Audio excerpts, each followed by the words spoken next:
Banyak orang menisbatkan tentang kerusakan, pengeboman itu kepada Islam.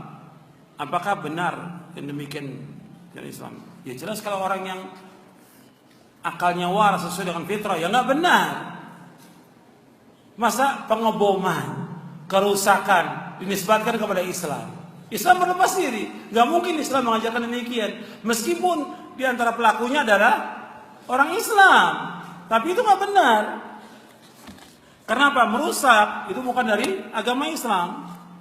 Allah akan menyebutkan dalam Al-Quran, wala tufsidu fil ardi ba'da islahi. Jangan kalian merusak di muka bumi sudah baiknya. Ini harus perhatikan. Saya akan jelaskan sedikit yang berkaitan dengan ini. Tolong perhatikan. Yang ikhwan dan akhwat tolong perhatikan. Jadi tentang masalah pengeboman yang beberapa hari yang lalu terjadi di Jakarta, atau pengerusakan atau yang lainnya, ini Islam nggak pernah mengajarkan. Bukan dari Islam. Islam nggak pernah mengajarkan demikian. Allah berfirman tentang Nabi Muhammad SAW, wa ma arsalnaka illa rahmatan lil alamin. Dan tidak kami utus engkau Muhammad melainkan sebagai rahmat bagi sekalian alam. Nabi ini rahmat bagi kaum muslimin, rahmat bagi orang kafir, rahmat bagi binatang, rahmat bagi pepohonan, rahmat bagi alam semesta. Nabi Muhammad SAW rahmat. Nabi mengatakan, ana rahmatun muhda, aku sudah rahmat yang dihadiahkan kepada kalian. Nabi juga mengatakan, ana nabiur rahmah, aku nabi rahmat. Nabi Muhammad SAW. Nggak boleh ada kekejaman, nggak boleh ada kezaliman, nggak boleh ada pengerusakan, dan nggak boleh ada pembunuhan. Pembunuhan ada ketika terjadi qisas atau peperangan yang terjadi antara kaum muslimin dengan kafirin di medan perang. Tapi membunuh orang dengan pisau, dengan racun, dengan dinamit, dengan bom atau dengan mobil, ini dosa besar yang paling besar. Dosa besar yang paling besar. Bahkan membunuh seorang mukmin itu hukumannya berat. Antum lihat di dalam surah An-Nisa, surah yang keempat ayat 93. Allah berfirman,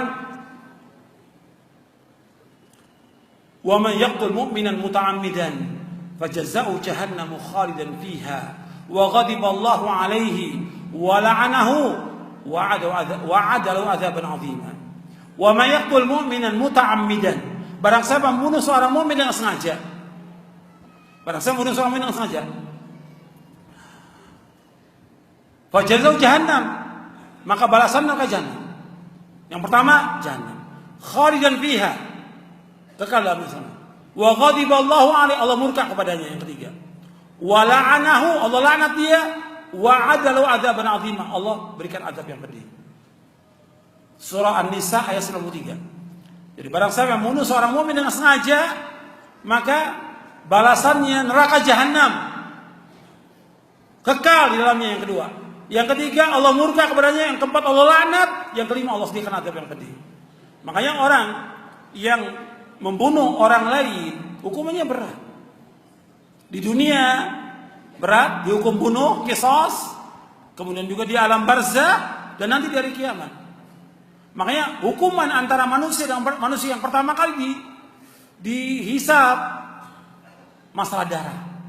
Hubungan antara manusia dengan Allah pertama kali masalah salat.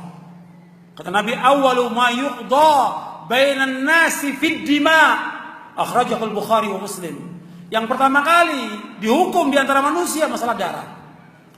Sampai nanti ada orang yang pernah dibunuh mengatakan di hari kiamat dalam keadaan kepalanya penuh dengan darah, dipegang oleh yang membunuh itu. Ya Allah, kata dia, tanyakan ya Allah kepada orang itu. Tanyakan kepada dia, kenapa saya dibunuh ya Allah? Dengan sebab apa saya dibunuh? Itu berat bagi orang itu, akan disiksa dengan berat di dalam neraka. Makanya dunia ini seisinya hancur itu lebih ringan dibandingkan terbunuhnya seorang muslim. Kata Nabi SAW, la zawalu dunya ahwanu indallahi min qatli rajulin muslim. Hancurnya dunia dan seisinya lebih ringan dibandingkan dengan terbunuhnya seorang muslim. Hadis ini sahih dari Imam Nasai dan yang lainnya. Gak boleh ada terbunuh seorang muslim, gak boleh. Orang membawa senjata tunjukkan kepada orang muslim diancam, nggak boleh, hukumnya haram. Mengangkat senjata kepada orang muslim, saya bunuh kamu, hukumnya haram dalam Islam. Mengangkat senjata tidak termasuk dari umat Nabi Muhammad. Laisa minna man hamalaina sila, tidak termasuk golongan kami orang mengangkat senjata kepada kami, kepada sama muslim. Nggak boleh. Bahkan orang bawa senjata pisau itu harus masukkan ke sarungnya. Nggak boleh tunjukkan kepada seorang muslim, nggak boleh. Itu perhatikan. Atau kita mau menyembelih binatang, nggak boleh juga kita tunjukkan pisaunya. Disembunyikan, kita ambil baru kita potong dengan cara yang baik. Fahsinul dzibha. Ini ajaran Islam. Jadi nggak ada Islam tuh membolehkan untuk ngebom, membunuh, merusak. Nggak, bukan dari Islam itu. Meskipun ada orang-orang yang bukan dari Islam, Islam berlepas diri. Yang melakukan demikian, penghalaan darah kaum muslimin dilakukan oleh dua golongan yang sesat dan menyesatkan. Penghalaan darah kaum muslimin dan kehormatan mereka dan harta mereka dihalalkan oleh dua golongan yang sesat. Yang nanti diikuti oleh golongan yang pertama adalah Khawarij, yang kedua Syiah. Ini dua golongan yang sesat dan menyesatkan. Yang sepanjang sejarah selalu membunuh darah kaum muslimin, menumpahkan darah kaum muslimin dan mengambil harta kaum muslimin. Syiah, dan yang kedua adalah Khawarij. Yang Nabi menyuruh untuk membunuh Khawarij. Ini ahlul bidah dua-duanya, sesat dan menyesatkan. Jadi kalau dinisbat kepada Islam seperti pengeboman, pengerusakan, nggak boleh. Hatta membunuh orang kafir nggak boleh. Orang kafir tetangga kita, teman kerja kita, atau orang yang datang dia turis asing umpamanya, dijamin oleh pemerintah tentang keamanannya, dibunuh nggak boleh dalam Islam, nggak boleh. Sampai Nabi bersabda dalam hadis yang sahih Imam Bukhari, "Man qatala mu'ahadan lam yara raihatal jannah." Wa inna rihaha la yujadu min masirati 40 aman. Barang siapa membunuh seorang kafir muahad. Muahad itu mempunyai perjanjian dengan negara Islam. Dia bunuh orang kafir ini, maka orang yang membunuhnya, orang muslim membunuhnya tidak akan mencium aroma sorga. Sedangkan aroma sorga tercium sejauh perjalanan 40 tahun. Hadis sahih diriwayatkan oleh Imam Bukhari dalam sahihnya. Ini sahih. Dalam riwayat yang lain, dalam riwayat Nasai disebutkan man qatala dhimmiyan, barang siapa membunuh seorang kafir dhimmi. Jadi hukumannya berat. Membunuh seorang muslim berat. Bahkan Nabi pernah melewati Ka'bah. Wahai Ka'bah, engkau baik dan aromamu juga baik, karena Ka'bah itu wangi. Dan engkau mulia, tapi ingat, darah seorang muslim lebih mulia dari engkau Ka'bah. Nabi mengatakan demikian sallallahu alaihi wasallam.